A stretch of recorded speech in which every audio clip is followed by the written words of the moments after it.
علیکم ورحمۃ اللہ وبرکاتہ وَلَا تَقْفُ مَا لَيْسَ لَكَ بِهِ عِلْمٌ إِنَّ السَّمْعَ وَالْبَصَرَ وَالْفُؤَادَ كُلُّ أُولَئِكَ كَانَ عَنْهُ مَسْئُولًا۔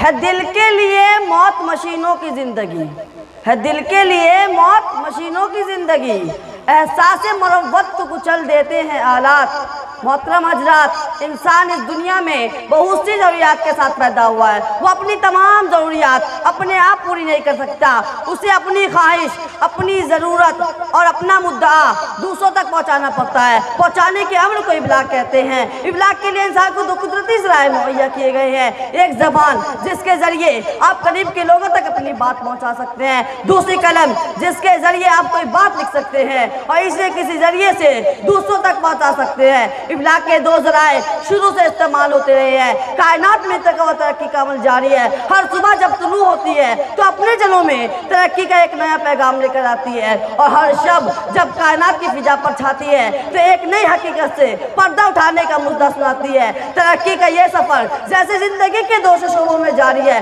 اسی طرح ذرائع ابلاغ کے میدان میں بھی پوری قوت اور تیز گامی کے ساتھ جاری و ساری ہے، بلکہ ٹیکنالوجی کی ترقی دو شعبوں زندگی کے مقابلے میں زیادہ تیز ہے۔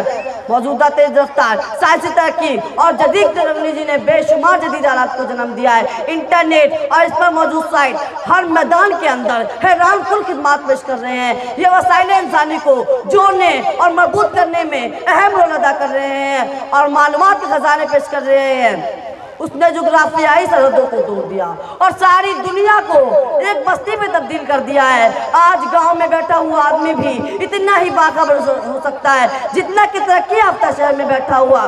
سوشل میڈیا ایک بہتا ہوا سمندر ہے جس میں ہیرے اور موتی بھی ڈالے جا سکتے ہیں اور خش و خزاک بھی۔ اس سے صاف ستھرا پانی بھی انڈیلا جا سکتا ہے اور گندا بدبودار فضلہ بھی۔ اس سے دینی اخلاقی اقدار کو تباہ کرنے والی چیزیں بھی اور انسانی اخلاق کی اقدار کو تباہ کرنے والی چیزیں بھی۔ سوشل میڈیا سے جہاں معلومات کے دروازے کھلے ان کا حصول آسان ہوا ہے، اسی طرح اس نے عریانیت اور بے حیائی کا دروازہ بھی کھولا اور اباحت کو پسندی دی۔ آج منفی اثرات مرتب ہو رہے ہیں، اسی کے غلط استعمال کے نتائج ہیں۔ سوشل میڈیا کے ذریعے بے حیائی اور برائی پھیلانے کا مقصد ہمارے اخلاق کو سلب کرنا، ہمارے اقدار کو تباہ کرنا، ہمارے ایمان و اسلام پر ڈاکے ڈالنا، ہمارے روح کو برباد کرنا، ہمارے ایمان و اسلام کو بے جان کر کے تپتی لاشوں میں تبدیل کرنا، ہمارے تشخص پر سیاہی پوتنا، ہماری دینی غیرتوں پر پانی پھیرنا، ہمارے نونہان اسلام کو اپنے ساکشے میں ڈالنا۔ یہی وجہ ہے کہ ہمارے نوجوان بچے بچیاں دشمنان اسلام کی نکالی کر رہے ہیں۔ آج ہمارے نوجوان تعلیم و ثقافت، دین و ایمان سے رشتہ توڑ کر آوارگی میں مبتلا ہو رہے ہیں، بنا روی کے شکار ہیں۔ ضرورت اس بات کی ہے کہ سوشل میڈیا کے اچھے مقاصد کے استعمال کیا جائے اور اس کی معذورتوں سے نئی نسل کو بچایا جائے، اور والدین اور ہر فرد مسلم جن پر چھوٹوں کی تربیت و نگرانی کی ذمہ داری ہے وہ ان جدید آلات کے اپنے ماتحتوں کو آگاہ کرے اور اس پر گامی نگاہ رکھے اور اس کو اسلامی تعلیمات اور دینی معلومات سے آراستہ کرے۔ اس حدیث شریف کو سامنے رکھتے ہوئے ہم اپنی اولاد کی صحیح تربیت کی ذمہ داری